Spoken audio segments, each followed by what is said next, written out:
Sziasztok gyerekek!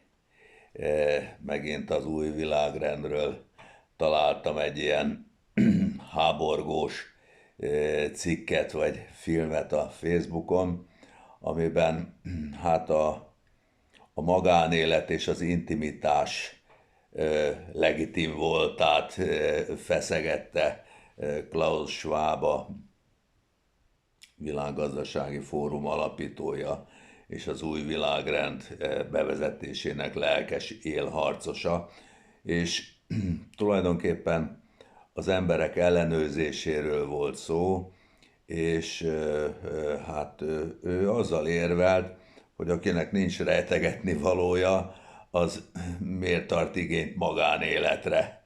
És valóban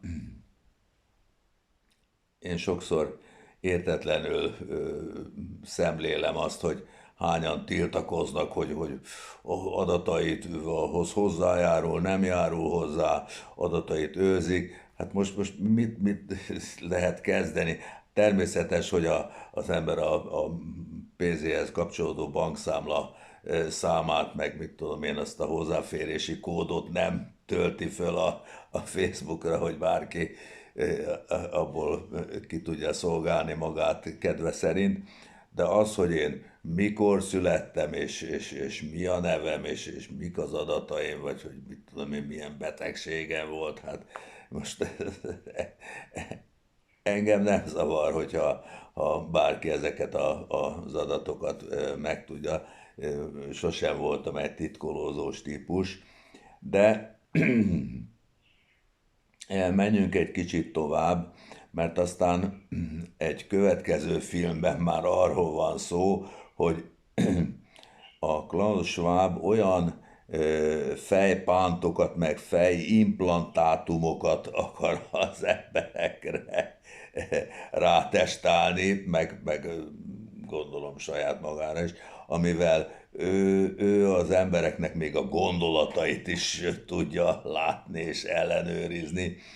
És itt azért már a vészcsengő az megszólal, hogy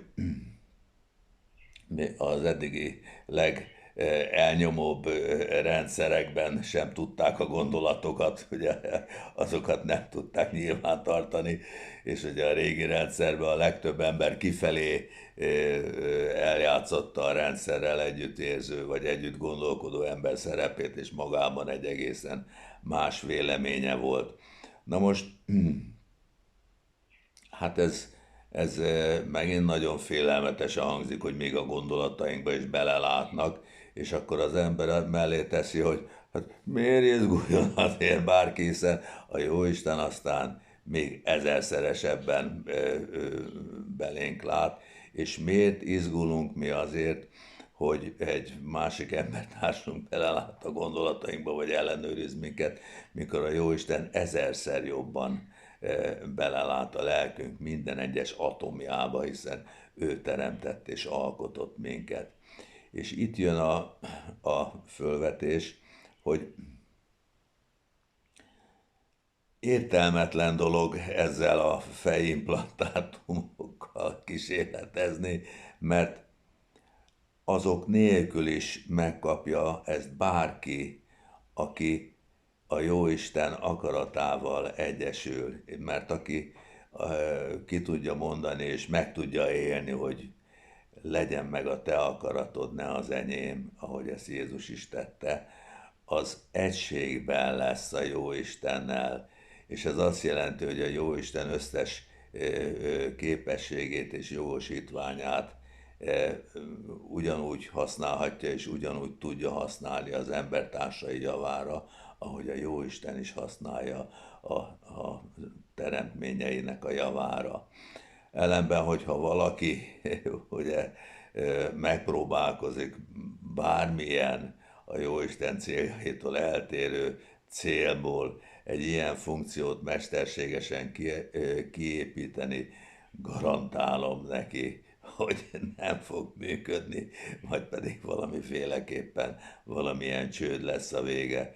Éppen ezért én mindenkit arra biztatok, hogy ne aggódjon, ne izguljon, ne féljen, ne tartson ezektől a dolgoktól. Egy a lényeg, hogy senki se vegye magára szabad akaratából a fennállott bélyegét, ami ugye, ami ahhoz van kötve, hogy az ember adjon és vegyen. Ezt erősen eltanácsol minket a jelenések könyve, de azon kívül, hogy minket ellenőriznek, hát ellenőrizzenek, a gondolatainkra kíváncsiak, akik föltalálnak valami szerkezetet, amivel tudják az ember gondolatait kiolvasni valamilyen sugárzásra. Hát legyenek boldogok vele. Sziasztok, gyerekek, hello!